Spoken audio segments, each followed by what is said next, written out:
और अब वक्त यूपी प्राइम का है।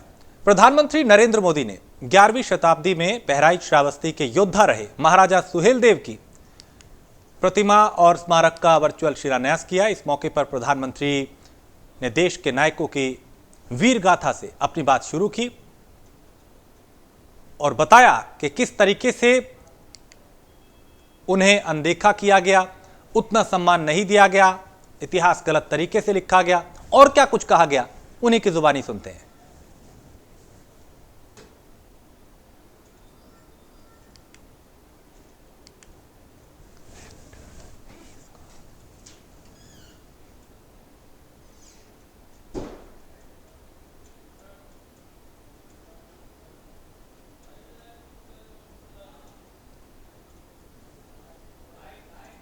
बीते कुछ सालों में देश भर में इतिहास, आस्था, अध्यात्म, संस्कृति से जुड़े जितने भी स्मारकों का निर्माण किया जा रहा है, उनका बहुत बड़ा लक्ष्य पर्यटन को बढ़ावा देने का भी है।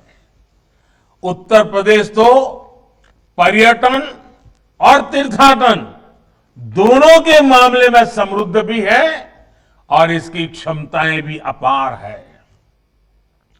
चाहे वह भगवान राम का जन्म स्थान हो या कृष्ण का वृंदावन हो, भगवान बुद्ध का सारनाथ हो या फिर काशी विश्वनाथ, संत कबीर का मगहर धाम या वाराणसी में संत रविदास की जन्मस्थली का आधुनिकीकरण, पूरे प्रदेश में बड़े पैमाने पर काम चल रहा है।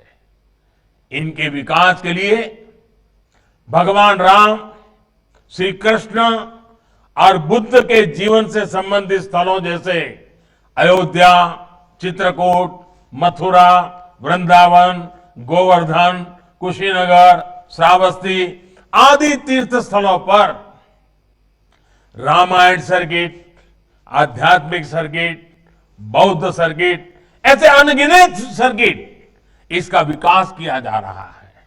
भाइयों और बहनों, बीते कुछ वर्षों में जो प्रयास हुए हैं, उनका प्रभाव भी नजर आने लगा है। जिस राज्य में अन्य राज्यों से सबसे अधिक पर्यटक आते हैं, वो प्रदेश का नाम है उत्तर प्रदेश। विदेशी पर्यटकों को आकर्षित करने में भी यूपी देश के टॉप 3 राज्यों में आ चुका है।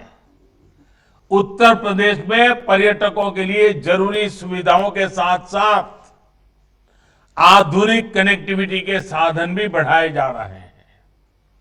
भविष्य में अयोध्या का एयरपोर्ट और कुशीनगर का इंटरनेशनल एयरपोर्ट देश विदेशी टूरिस्टों के लिए बहुत उपयोगी साबित होगा।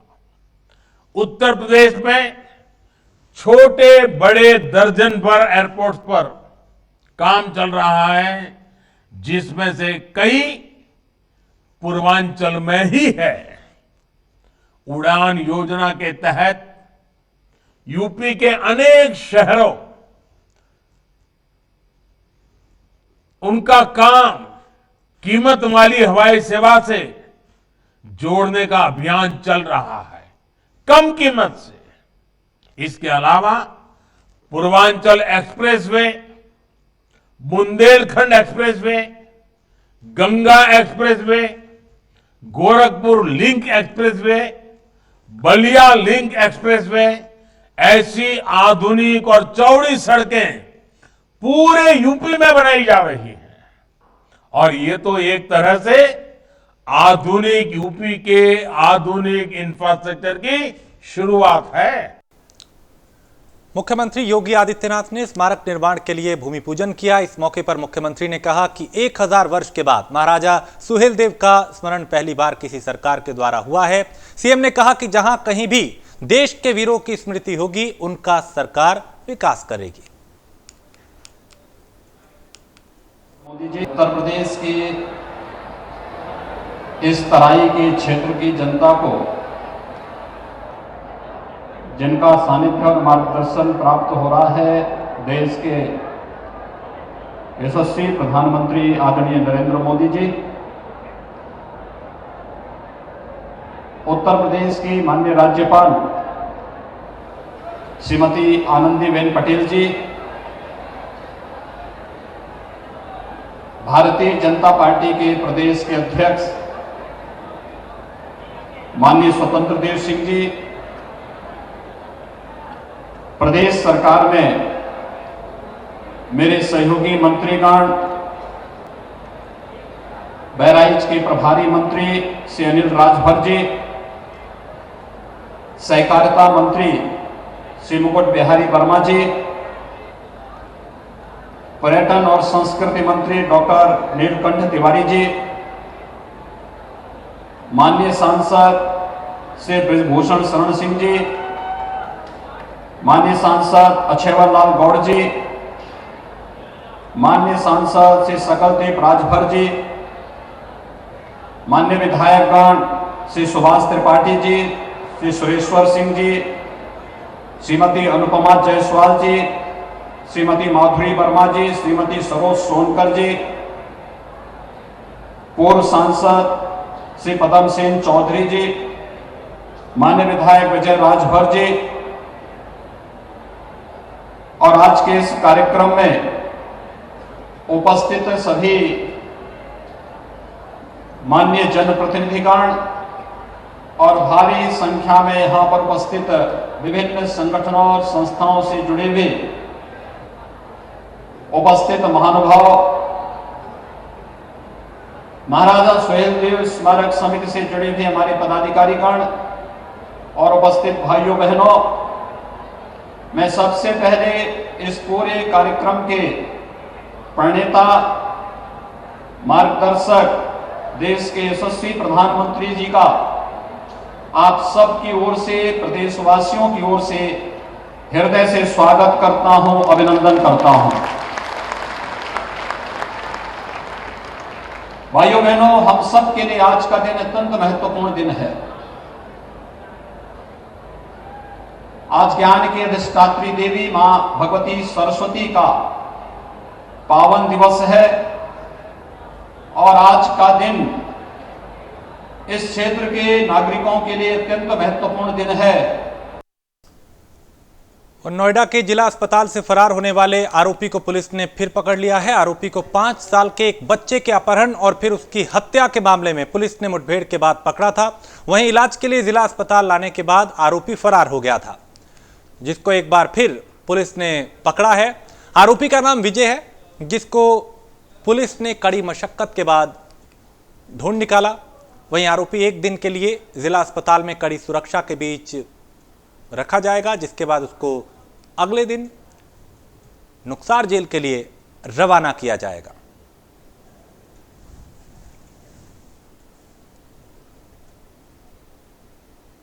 ये एक एफआईआर आज दर्ज हुई है थाना फेज 3 में, जो कि भ्रष्टाचार अधिनियम और एक्सटॉर्शन से संबंधित है। इसमें 2 लोगों को, एक कांस्टेबल नितिन चौधरी और एक सोनू नाम के शख्स को गिरफ्तार किया गया है।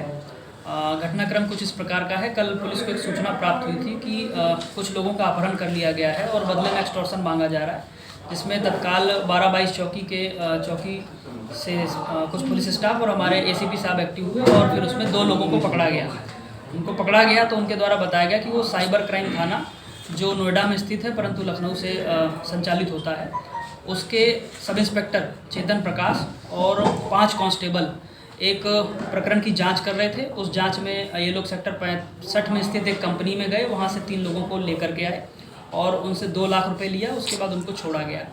थाना सूरतपुर में 5 साल की बच्ची का अपहरण करके हत्या करने वाले वांछित अपराधी को थाना सूरत पुलिस ने मुठभेड़ के दौरान घायल किया। घायल अवस्था में नोएडा के जिला अस्पताल में एडमिट करा। वहीं तड़के सुबह 9 बजे करीब जब पुलिस कस्टडी में उसको वॉशरूम लेके जाएगा, उसी टाइम जो विजय नाम का बदमाश था बाथरूम से गायब हो गया। इस वक्त मौजूद है नोएडा के जिला अस्पताल में।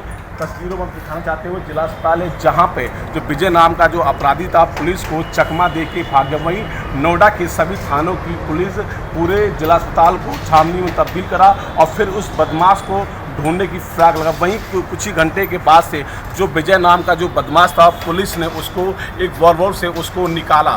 वहीं कहने वाले तो कई घंटों के बाद से उस बदमाश को पुलिस ने हिरासत में ले लिया है। नोएडा से वीडियो जर्नलिस्ट मोहित के साथ विजय गौड़, प्राइम न्यूज, नोएडा। अपने कार्यालय में झाड़ू लगाकर खुद ही सफाई करने वाले गाजियाबाद के डीएम अजय शंकर पांडे ने अब एक नई पहल की है। डीएम की ये अनूठी पहल अब मौलिक कर्तव्यों की भी याद दिलाएगी। क्या है ये अनूठी पहल, इस रिपोर्ट में देखिए।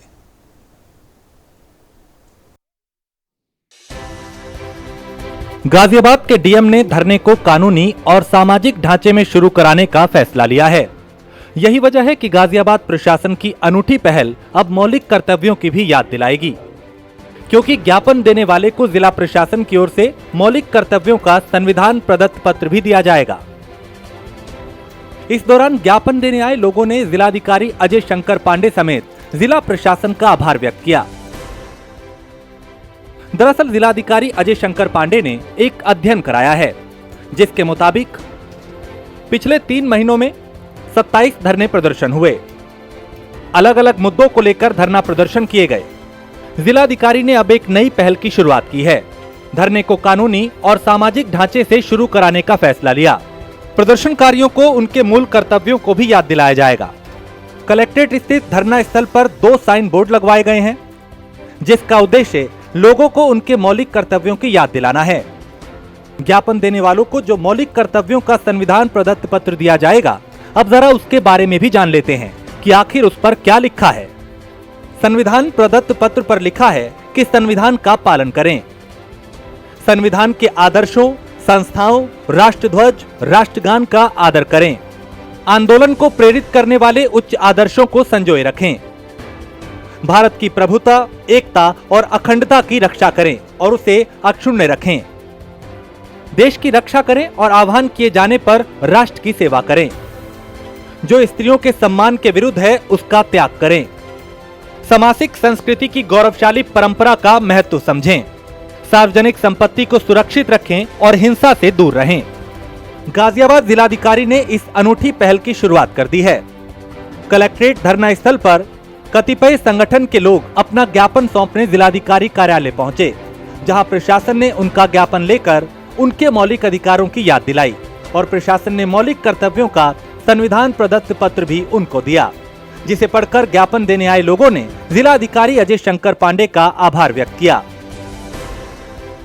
अब देखना यह है कि जिला प्रशासन की ये पहल लोगों को उनके मौलिक कर्तव्यों की याद दिलाने में कितनी मदद करता है।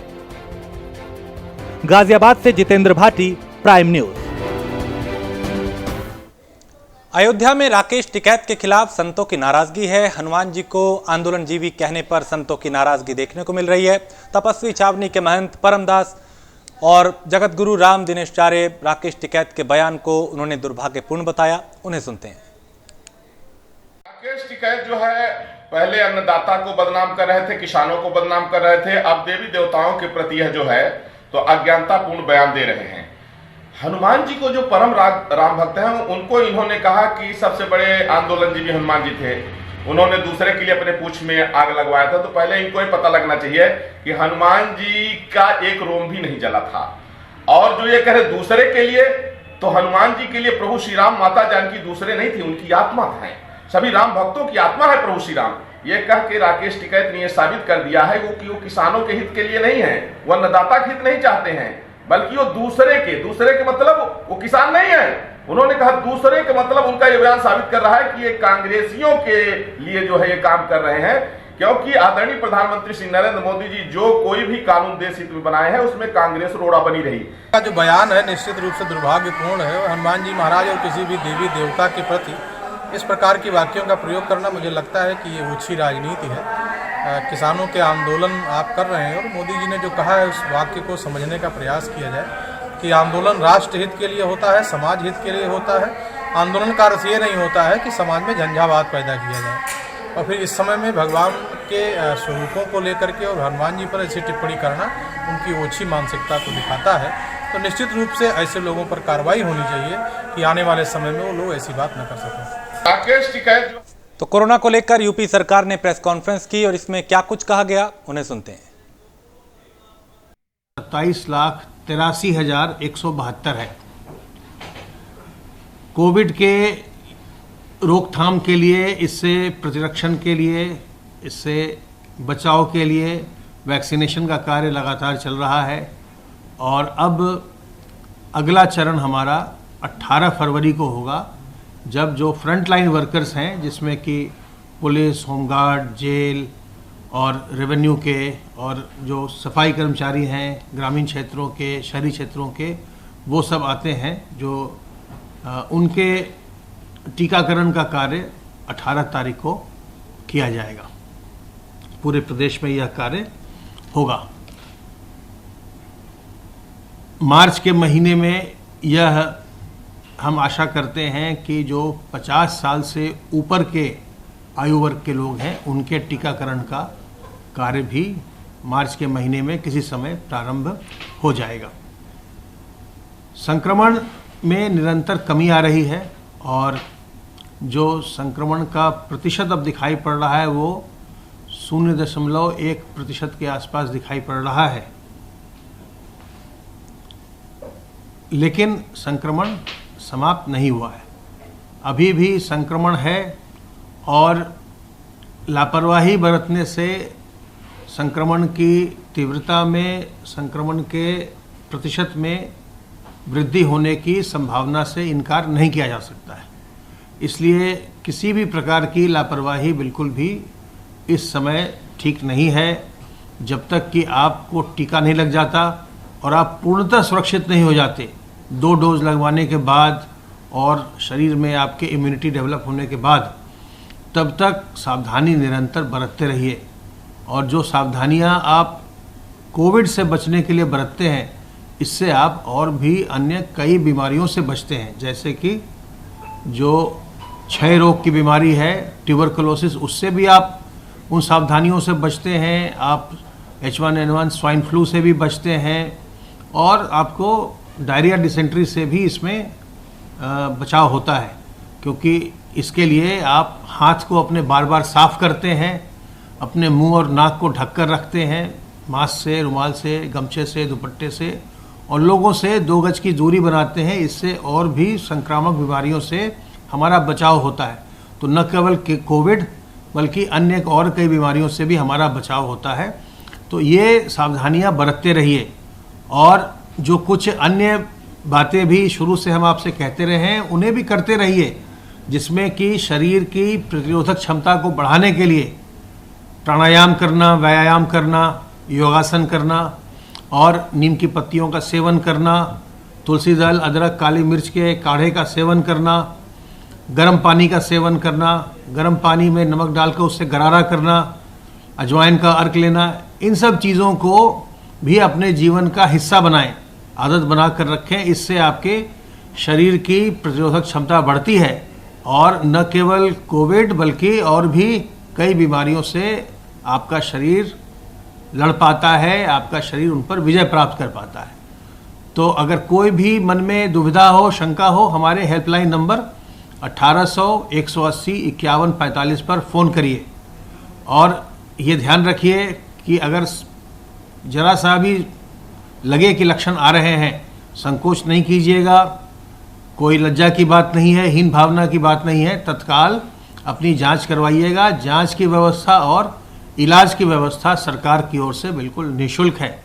तो सावधान रहिए, सतर्क रहिए, स्वस्थ रहिए, संक्रमण मुक्त रहिए और प्रसन्न रहिए।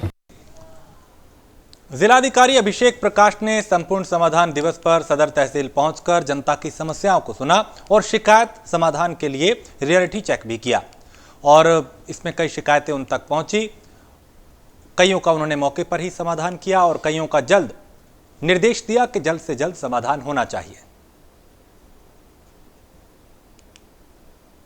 संपूर्ण समाधान दिवस में अभी तक लगभग 12 शिकायतें आ चुकी हैं, जिसमें 2 शिकायतों का मौके पर निस्तारण कर दिया गया है। बेसिकली शिकायतें जो हैं वो प्लॉट से रिलेटेड हैं और जो रजिस्ट्रियां हैं उसमें किसी ने कुछ गड़बड़ी की है, उनसे रिलेटेड लोग समस्याएं लेके आ रहे हैं, जिसकी जांच करवाई जा रही है और इसमें राजस्व और पुलिस दोनों के सहयोग से उनका निस्तारण किया जाएगा और दोनों के लिए संयुक्त टीम बनाई गई है। तो बेसिकली इन्हीं की समस्याएँ हैं। कुछ विकास विभाग से संबंधित समस्याएँ थी, उनको भी संबंधित कर प्रेषित कर दिया गया है निस्तारण हेतु। 18 फरवरी से उत्तर प्रदेश का विधानसभा का बजट सत्र शुरू हो रहा है। इस बीच तैयारियों को लेकर तमाम बैठकें भी हो चुकी हैं। इस बार के बजट सत्र को सुचारू रूप से चलाने की क्या तैयारियां हैं, इस बारे में विधानसभा अध्यक्ष हृदय नारायण दीक्षित ने बताया। 18 तारीख से बजट सत्र शुरू हो रहा है। इस दृष्टि से तमाम तैयारियां पूरी कर ली गई हैं और अनेक बैठकें भी हो चुकी हैं। आज सुरक्षा समिति की बैठक थी।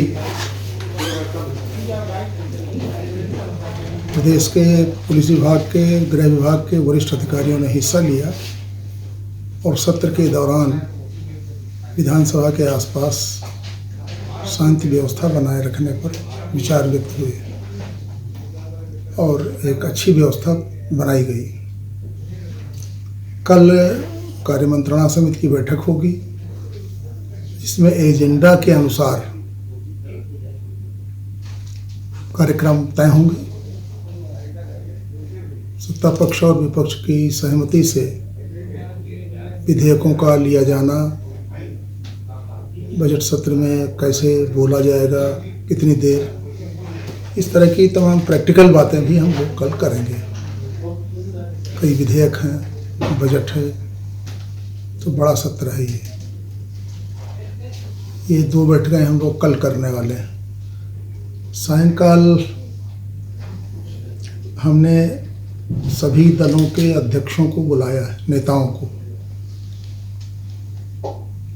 और अपेक्षा की है कि वह इस बैठक में आए और सदन को सुचारू रूप से गतिशील चलाने की दृष्टि से अपना परामर्श दें। आपस में हम लोग विचार विमर्श करें। बरेली के नवाबगंज में 12 साल की बच्ची से हैवानियत और हत्या का मामला सामने आया है और अभी 48 घंटे बीते नहीं थे कि 5 साल की बच्ची से एक दुकानदार ने रेप की वारदात को अंजाम दिया। पुलिस ने पीड़ित परिवार की शिकायत पर मुकदमा दर्ज कर आरोपी की तलाश शुरू कर दी है। क्षेत्र में लगातार आपराधिक वारदातें बढ़ रही हैं।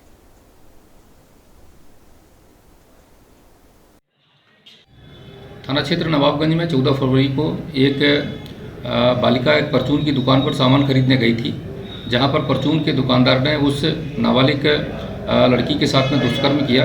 इस संदर्भ में उसकी मां के द्वारा थाना क्षेत्र नवाबगंज में 376 पॉस्को एक्ट में मुकदमा पंजीकृत कराया गया है। पीड़िता का मेडिकल और कराने के उपरांत अभियुक्त को गिरफ्तार करके जेल भेजा जा रहा है तथा अन्य विवेचनात्मक कार्रवाई जो है अभी प्रचलित है। रायबरेली जिले की भदोखर थाना क्षेत्र की रहने वाली एक नाबालिग युवती से गैंगरेप का मामला सामने आया, जिसमें पीड़िता की हालत गंभीर है। पुलिस ने युवती का मेडिकल कराकर उसे जिला अस्पताल में भर्ती कराया। पुलिस ने पीड़िता के परिजनों की तहरीर पर मुकदमा दर्ज कर लिया है। अब जांच की जा रही है, आरोपियों की तलाश की जा रही है।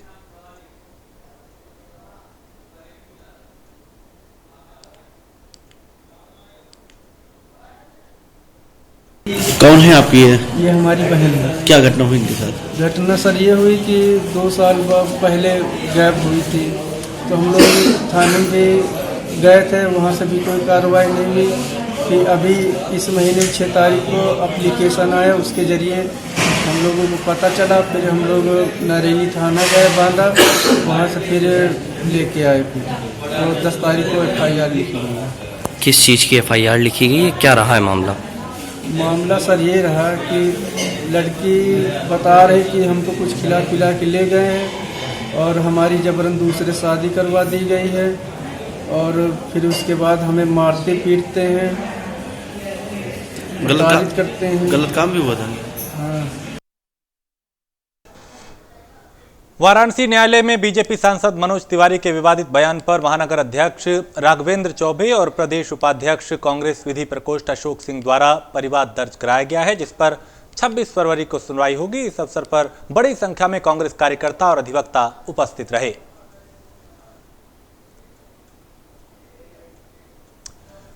तो जिस तरीके से लगातार ये विवाद बना हुआ है, उस पर अब आगे क्या होगा ये देखना होगा। उधर उत्तर प्रदेश की राज्यपाल आनंदीबेन पटेल ने जौनपुर के पूर्वांचल विश्वविद्यालय में छात्र छात्राओं को पदक और उपाधि दी। विश्वविद्यालय के 24वें दीक्षांत समारोह में बतौर कुलानिधि उन्होंने संबोधित भी किया।